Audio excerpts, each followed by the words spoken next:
Biden's going to get out there and mix it up. He's going to have to get on the corner and meet people and hang out with regular people and give some speeches and perk people up like Harry Truman did back in 1948. You got to sell. You got to sell yourself. He's got to do it. Now, he may make some problems along the way. He will make more gaffes. Of course he will. But isn't it better to have him out there? Yes, propagandists. Chris Matthews, another former Democrat Capitol Hill staffer, lying to their tiny little audience of maroons. If you get your news from MSDNC, your brain must hurt. You are the living embodiment of Ronald Reagan's great axiom. It's not that liberals don't know anything, it's just that so much of what they know is wrong. That's where they go to fulfill it. Joe Biden watches Morning Joke every morning, sitting in his high chair with his little knit socks on, eating a bowl of cereal with a spoon clutched in his fists like a 2-year-old, watching reruns of Hazel. He's the president of the United States. By the way, since we're speaking of Democrats, I don't have much of an update, but in Washington, D.C., right now, there is a barricade situation going on. 3 police officers have been shot and wounded. The NBC Channel 4 local news headline, 3 officers shot while serving warrant for animal cruelty in D.C. Shooter still firing. This headline is from 2 minutes ago. It's been going on for quite some time now, I would say for hours. It would be at least 2 hours, I believe. The suspect continued to shoot at police hours after opening fire on officers trying to serve a warrant for animal cruelty, forcing lockdown at multiple schools in the neighborhood. And the gunfire actually sounds like an AR-15 rifle. The police shooting back, again, 3 officers shot. I don't know what the animal cruelty is, probably pit bull fighting or something like that. He's probably not being mean to hamsters like Richard Gere, anything like that. But 3 police officers shot this morning. Suspect continues to fire. From a residence in southeast Washington, D.C., a 4th officer had minor injuries. 3 officers wounded in the gunfire, taken to hospitals. The initial reports are that they're expected to survive, but, that's as good as it gets right now. Shooting suspect remained barricaded in the house, continued to fire shots at police hours after law enforcement shut down several city blocks, forcing multiple schools into lockdown. Police were seen ushering children carrying Valentine's Day cards and decorations into a school. The Democrats want to defund the police and fund Venezuelan street gangs. The Democrats are not on our side. Still an active shooter situation, and very, very bad, very bad. Now, police trying to figure out the identity of the shooting suspect. Hey, weren't they serving a warrant on his house? Unclear if anyone else is inside the home. There may be dogs inside the house. Democrats pretend to care about dogs, but they don't care about people. And they especially don't care about the police because they prefer crime and carjacking and anarchy. They're pro-crime and pro-criminal. Their prosecutors are, George Soros is, their allies are. The Democrats are not on the side of civil society. They're not a liberal party. They're a left-wing party. And, another Democrat city. Again, I was watching, I almost pulled audio from it, but a state senator in Missouri wants the state to come into the city of the city of St. Louis, and where they've got a George Soros prosecutor, and take over the police department. Wants the state to come in and take over the police department in St. Louis. Should probably happen in San Francisco, too. And the federal government should take over Washington, D.C. and take home rule away from the Democrats because they're turning it into a murderous, crime-ridden hellhole going bankrupt. Other than that, the Democrats are doing a heck of a job. You know what I'm saying? Amazing. The Washington Post, since I mentioned the children being ushered away by the police carrying Valentine's Day cards and Valentine's Day decorations while a Democrat is shooting up the neighborhood. It may or may not be the animal cruelty, organized dog fighting, which Democrats and some members of the NFL like, but the anti-Valentine's Day movement is gaining strength, the Washington Post says today. Whether it's painting their nails with dagger-pierced hearts, that's a little psychopathic, or ghosting the social media love fest, teens are disconnecting from Valentine's Day in an act of self-love. I understand as it goes, teenagers very often engage in acts of self-love. Isn't that true? I think that's acts of self-love, depending on how you define that. The Washington Post types on behalf of the opposite of civilization. Let's be honest. Valentine's Day has more potential to hurt, harm, terrorize, and traumatize people than anything Halloween serves up. That's the Washington Post. That's their opening sentence for Valentine's Day, because they don't like Western civilization. It's just a cute little holiday. It's a little bit of a Hallmark holiday. Fine.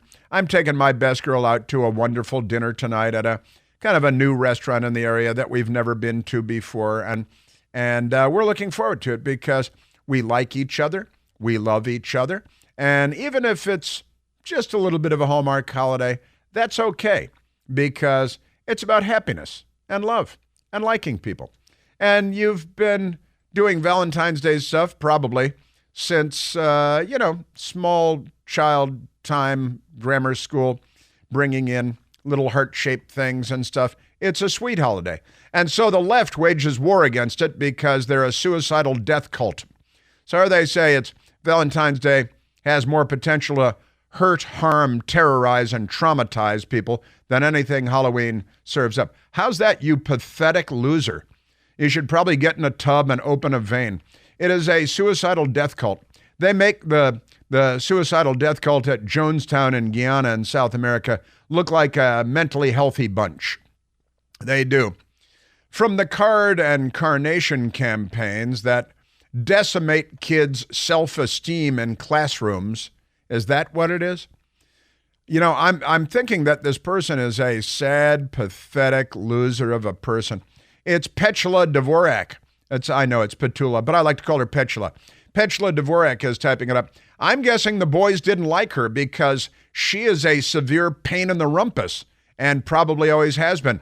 One of the things I've discovered in life is that people don't change. If you knew somebody in third grade and then you know that person when you're 50 years old, it's the same person. And I'm thinking Petula was a suicidal carnivore when she was a child and continues to be in her old age. That's what I'm thinking. From the card carnation campaigns that decimate kids' self-esteem in classrooms to the endless stream of pop-up ads online.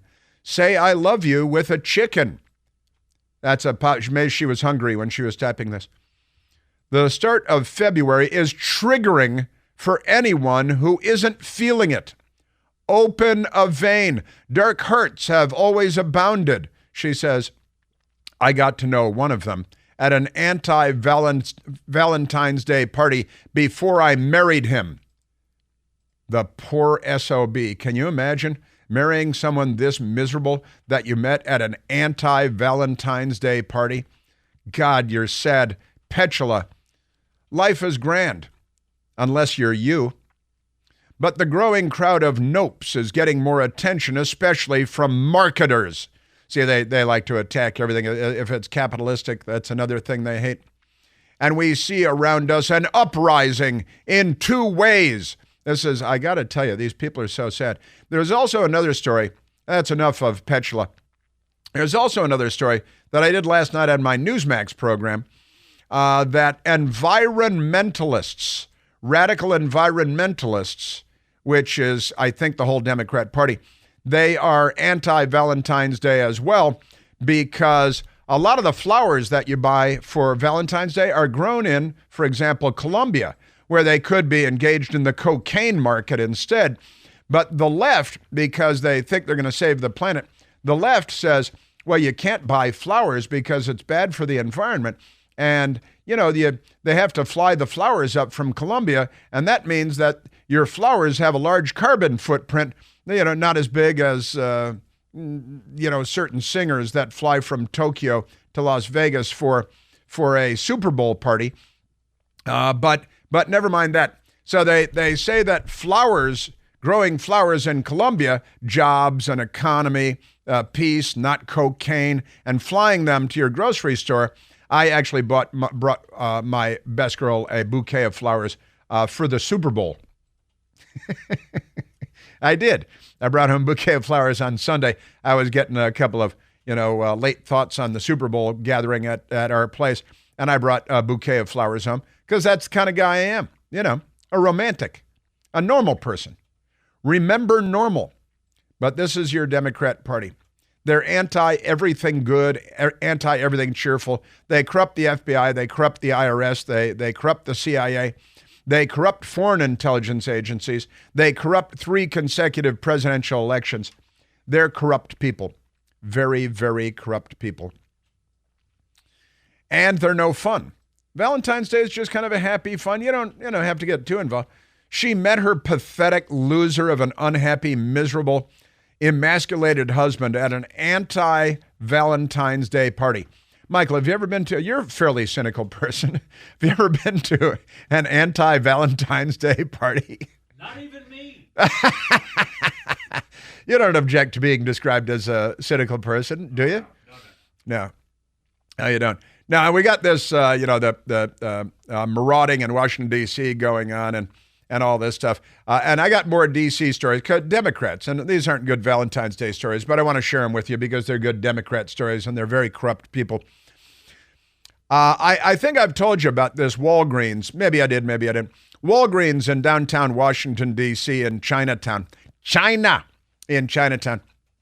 And a security guard there. They have 2 armed security guards because the Democrats keep robbing the place, right? And the other day, a criminal went in there. He's a Democrat, and he had a gun. He had a handgun. And he attacked one of the security guards and ripped away the security guard's gun. Then he had 2 guns, and he's coming at the second security guard. The second security guard also had a gun, pulled out a gun, shot the robber with 2 guns. And that was like, all right, good security guard. That's what you're there for. Keep shooting the criminals because then we'll have fewer criminals. Well, the headline today in the corrupt Washington Post, store manager charged in robberies at Chinatown Walgreens. Turns out the manager of the Walgreens has been involved in, and it's been a frequent target of robberies since last summer, that the manager there helped orchestrate at least 4 of the armed robberies at his own store. Okay? The manager, Michael Leroy Robinson, and his nephew have been arrested and charged in connection with the robberies at the Walgreens. He's in cahoots with the robbers. He should go to prison forever and never get out. That's pretty amazing stuff. And Georgetown, this former D.C. city councilman by the name of Jack Evans, wrote a piece in the Georgetowner, a local newspaper. And the owner is a friend of ours, of the Georgetowner. Jack Evans, former city councilman, what happened to historic, safe, clean Georgetown? With a question mark. And he's asking the question, how have we destroyed Georgetown to the extent that we've destroyed Georgetown? It used to be a nice place for people to go. Now it's garbage everywhere, garbage cans everywhere, mentally ill, homeless people everywhere, crime everywhere, people being shot, people being mugged. And the answer, Jack Evans, is because of you and your friends passing corrupt laws that are anti-police and defunding the police and police officers fleeing the department. You're down more than 500 police officers. It's because of you, Jack Evans, you and the people that you sleep with, you and the people that are pro-crime. That's why Georgetown is no longer safe, clean, and historic. That's why. Hey, it's Chris Plant. Excited to tell you about our July 2024 Listener Sea Cruise. We'll be sailing around the British Isles, visiting Scotland and Ireland. Please join us. Visit chrisplantcruise.com. I have the mailbag coming up too, and Tony Bobulinski and some Republican members of Congress on Capitol Hill actually came out and said a couple of things about a couple of things. Elise Stefanik and Dr. Congressman Ronnie Jackson also, and I will have those for you coming up as well. And Tony Bobulinski on Capitol Hill yesterday, once again revealing the corruption of the Biden family. And let me look at my Washington Post. No, not there. Good news about inflation on the front page of the Washington Post. House GOP impeaches Mayorkas. That's good news. And Ukrainians in Gaza caught between two wars. Maybe they should go to France. Just amazing.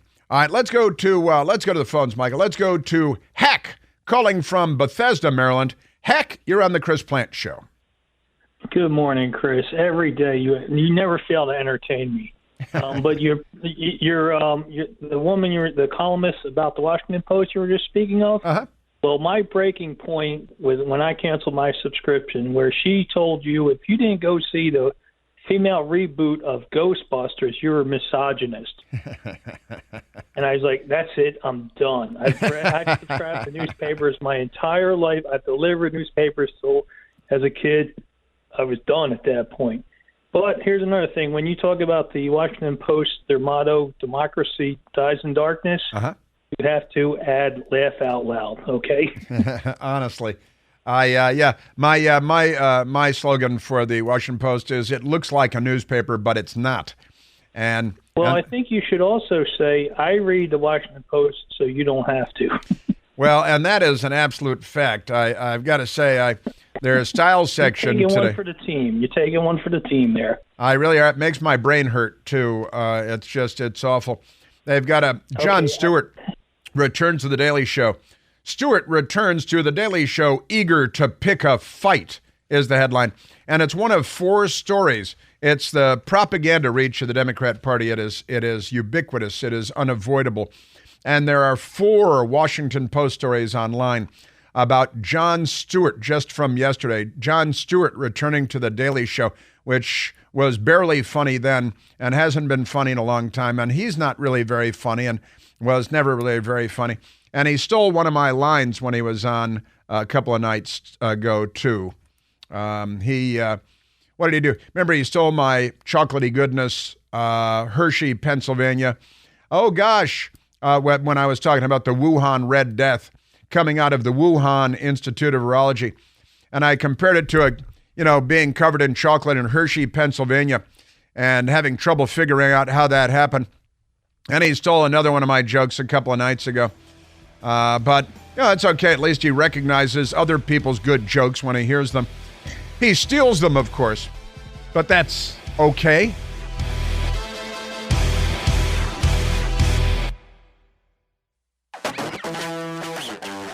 Have you seen this 19-year-old that is being charged with a felony because he was in Florida? Dylan Brewer, 19 years old, arrested after vandalizing a street by doing a burnout in his pickup truck on an LGBTQ flag mural painted in the middle of the street. The 19-year-old Dylan Brewer drove his pickup truck with an American flag flying on the back of the pickup truck out back over the street on February 4th. Police are claiming that Brewer caused, quote, significant damage to the streetscape painting, which serves as a symbol of unity and inclusivity for the LGBTQ community. If it is a narrow community, how does that represent unity and inclusivity? I'm just curious about that. I use the English language frequently, and I see an incongruity there. Brewer posted a $5,250 bond because he was charged with felony criminal mischief and reckless driving in Palm Beach County. Now, that's pretty crazy. And there's video. The 19-year-old has a pickup truck. Looks like a perfectly normal young man. Got a nice pickup truck. He's pulling into an intersection. In the intersection, there is a giant LGBTQ rainbow painting, right? It doesn't include the crosswalks. They skip the crosswalks. He drove into the intersection at night, and he kind of punched it, and while he was taking a left, and laid a little patch in the middle of the intersection. That's a felony because he expressed his political view. Now, they express their political view there 24 hours a day. The left does with the LGBTQ flag, right? And now this guy's facing a felony charge because of significant damage. That's a lie to the streetscape. It's a couple of times. And he didn't do a donut. He didn't come back and do it again and again. He might have done the same thing 3 blocks back at another intersection without an LGBTQ flag, which is a political expression. And then he peacefully exercised his First Amendment right to disagree with the political statement that is laid out in the street. He's a 19-year-old kid. For the last 10 years, he's been flogged everywhere he goes, in school, out of school, in the media, in politics, with the LGBTQ agenda. And by the way, in New York, they're releasing illegal alien wanted criminals who are beating police officers without bail and not charging them with felonies. And he, a 19-year-old American, is charged with a felony and more than $5,000 bond to get out of jail as felony criminal mischief because he laid a patch. Didn't even do a donut. Did a little patch, taking a left, little, not even a fishtail, really, just a little patch taking a left through the intersection. And that's a crime because the left expressing their political views, and that being in your face all day long, is great First Amendment expression. You expressing a different point of view is a felony. Just like Donald Trump is facing 90-something felonies for, for example, having classified documents in his house in Mar-a-Lago. Joe Biden, no felony charges for him having classified documents in his house. President Trump, declassification authority. Joe Biden, no declassification authority. That's your Democrat Party. They will, because they're the left, they will jail their political rivals and their political enemies. That's their thing. Let's get to Elise Stefanik. So much going on Capitol Hill. Talking about, Joe Biden not being prosecuted for his illegal possession, his criminal possession of classified documents, which he was not authorized to keep, and also sharing, compromising those classified documents, including sources and methods, which could get operatives and agents killed, arrested, jailed, tortured, sources and methods, the most tightly held classified information. Elise Stefanik this morning on Capitol Hill. Special Counsel Hur's decision to not prosecute Biden because of his deteriorating mental state further demonstrates the un-American two-tier justice system that exists in Joe Biden's America. There cannot be one set of rules if your last name is Biden and another set of rules for the rest of America. And the American people know that if someone is mentally unfit to stand trial, they are unfit to serve as commander-in-chief. Unless you're a Democrat, in which case that's fine. Mentally unfit is them. We are mentally unfit, the Democrat Party says. And the two-tiered system of justice that I was just describing with a 19-year-old in Florida facing felony charges for laying a patch in a pickup truck. If he didn't have an American flag on the back, they might not charge him because, maybe they just think that he's brain damaged like Joe Biden, Also, you may remember Congressman Casey Weinstein posting an AR-15 style rifle with a rainbow pattern on it, and the words, problem solved. Now that after, for example, this teenager in Florida is being charged with a hate crime. The mass murderer at a Christian school in Nashville, not charged with a hate crime, murdered 6 people, transgender mental case, went into a Christian school, murdered 6 people, including 3 children. No hate crime. Not even called a hate crime by the Democrats. Amazing stuff. All right, and Elise Stefanik. Now let's go to Congressman Ronnie telling you about the Hur report and the two-tiered system of justice. And Joe Biden, his brain is too broken to face the legal ramifications of his many actions over the years. He goes off scot-free. And President Trump, no scot-free, two-tiered system of justice. Amazing stuff. Ronnie Jackson, medical doctor and former White House doctor, now member of the House of Representatives. In regards to the Hur report that just came out, I think this is on the mind of a lot of Americans right now. I want to just state the obvious. If you're not cognitively fit to stand trial or to answer accusations against you, you're obviously not cognitively fit to be the president, our commander-in-chief, and our head of state. That seems pretty simple, doesn't it? But our media and the Democrat Party, but I repeat myself, are so profoundly corrupt that this is fine with them. They've got, brain dead boy in the White House. No problem. Congressman Dr. Ronnie Jackson. I've been saying individually for a long time since he was candidate Joe Biden that this man's not cognitively fit to be our head of state and our commander-in-chief.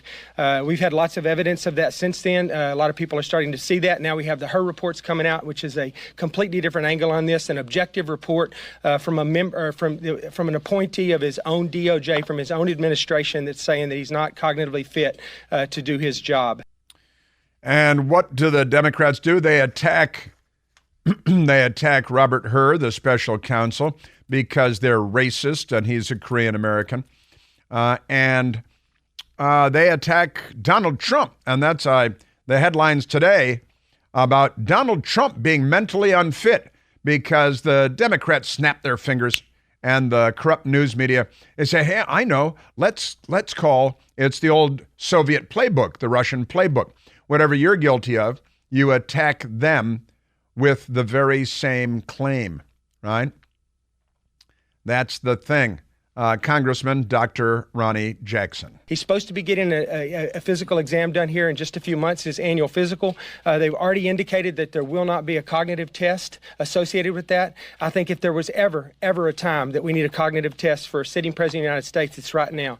And as you remember, President Trump got one. I think he set the precedent. It was a large part because of the press's insistence that he have that included as part of his physical exam. I would like to see that same type of enthusiasm and insistence from the press right now that President Biden submit to a cognitive exam as part of his physical exam. And if he thinks he's fit to lead this country, prove it to us with some objective data that says so. Were it not for double standards, liberals would have no standards at all. And the most insidious power the media has is the power to ignore. We are watching both of those truisms being animated today. The Speaker of the House of Representatives, Mike Johnson. The DOJ is indicting one president with politically motivated charges, and they are now carrying the water for another amid very similar allegations. A man too incapable of being held accountable for mishandling classified information is certainly unfit for the Oval Office. And everyone in this room, if you just ask yourself that question, you will come to the same conclusion. But then they'll lie about it because they're leftists and they're handmaidens for the radical left, the Democrat Party. They're driving the country into the side of a mountain. Joe Biden yesterday came out for a minute and was expecting to make a statement, and he started with this. I'm not going to take any questions, but I'll be taking questions tomorrow and the next day. I promise I'll come back and answer questions later. I promise I'll come back and answer that. That promise will be broken, and the media will be fine with that. In the meantime, the media and the Democrats are parroting the party line, as they always do. Raymond Shaw is the kindest, bravest, warmest, most wonderful human being I've ever known in my life. Raymond Shaw is the bravest, kindest, warmest, most wonderful human being I've ever known in my life. I said Raymond Shaw is the kindest, warmest, bravest, most wonderful human being I've ever known in my life. And that's what Joe Biden is getting from the press and the rest of the Democrats today. Just extraordinary how corrupt the times we are living in have become. And Tony Bobulinski yesterday, amazing testimony there. I need to get to the mailbag, and I need to do it quickly, too. And Tony Bobulinski revealing that Joe Biden met with a Chinese corporate chieftain named Yi, and then days later, $3 million transferred from the Chinese Communist Party energy company to the Biden family coffers days after the Joe Biden meeting. And Democrats say there's no evidence that there's anything to see here. There's no evidence that anything is wrong. All right, let me get to the mailbag. Sylvie in Waldorf, the great Sylvie in Waldorf. She rules. Sylvie rules. So what's the over-under that Senator Joe Manchin or even Nikki Haley will run as a third-party candidate, and that this will help or hurt Trump? That is a great question. I'm not sure anybody knows the answer to that question. I think Joe Manchin will probably sit it out. Nikki Haley when she loses the Republican nomination, but she's hoping that something terrible will happen to President Trump and she'll be the last man standing. I don't think that she's going to get there, but who knows? The Democrat Party is a very violent party, so you can't predict what's going to happen next. And RFK Jr., Robert F. Kennedy Jr., is also running for president. He was in Michigan yesterday or day before yesterday trying to drum up support for his run as an independent. He attacked the Democrats and the Republicans and, you know, the Democrat Kennedy family member, his father assassinated by Sirhan Sirhan. Oh, and by the way, apparently it was Alejandro Mayorkas that put the kibosh on Secret Service protection for RFK Jr., and he was impeached yesterday by the Republicans. The Washington Post very angry about that. He's lied under oath to the Congress. That's fine for Democrats. That's no problem. He is presiding over the most open border the country has had since the Mexican-American War, and he's not on our side. And it's good that the Republicans impeached him. The Democrats are obstructionists because they're not on our side. And Sylvie, you know, it's kind of roll the dice, anybody's bet. Roger asked which Republican senator would get Best Rhino Award for the latest vote. I'm an Arkansan, so John Boozman gets my vote. I think I'm going to go with Mitt Romney on this one. You know, most high-profile Republican presidential candidate, never on the correct side. I'm going to go with Mitt Romney. Mitt Romney on that. And let's see, Democrats stick together on bills and policy. This is from Liz. How do we get Republicans to pull together and go in the same direction? Now, we don't have our ducks in a row. Heck, they're not even in the same pond. I would like to see more party discipline from the Republicans. On the other hand, I don't want to see them become the goose-stepping Democrats, marching like they're Socialist Worker Party forebears in lockstep on everything. I prefer to be a member of the party where there's disagreement in the party, where it's allowed to disagree with the party. The Democrat Party marshals their minions, and they goose-step, clup, clup, clup, clup, clup, with no deviation whatsoever, none. But it is tough. You know, the Republicans they're undisciplined. The Democrats, very disciplined. And you will now march. John asks, Chris, with all the work you put in, do you ever sleep? I do occasionally. And on weekends, I do a little catch-up sleeping, which works fine. Sometimes I get a 20-minute speed nap in the afternoon in a reclining chair at home, have a PB&J, and then off to Newsmax for the next job, you know. Do I ever sleep? This morning I woke up at 1:30 a.m., just for a minute, and then I was up for 2 hours.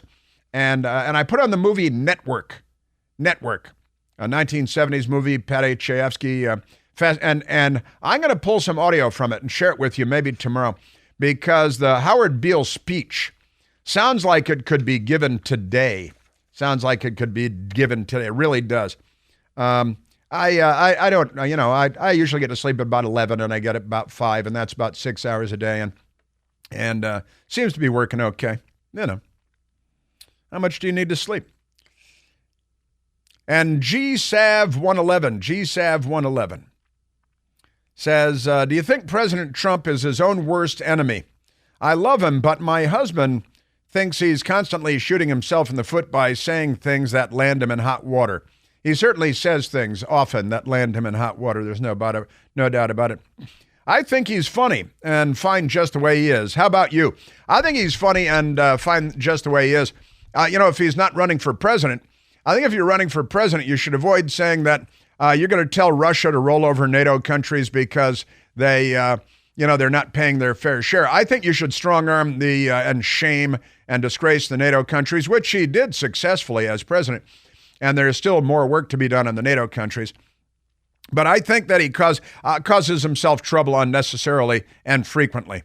That NATO thing is one example. He could have added one sentence to what he said and just say, I'm kidding. I'm not going to encourage Russia to roll over a NATO ally, but I am going to push them to pay their fair share. If you just add that, then it cleans it all up, And sometimes he gives his enemy, I've talked about it many times, he gives his enemies all the arrows that they want to shoot back at him, and he should stop that, He should. He made a comment about Nikki Haley's husband off the cuff recently. Yeah, where's Nikki's husband? Where? Turns out he's in uniform as a military reservist deployed overseas. That's not good. That's not good. John McCain, I prefer people that weren't captured. Not good. That's not good. Don't give the media and the Democrats the ammunition that they want to turn voters away from you. Bring voters with you. That's better. That's a better way to win. It's funny. I get the joke, but not everyone does. And a national election is about everyone. Help yourself. Don't hurt yourself. I think that's pretty good advice.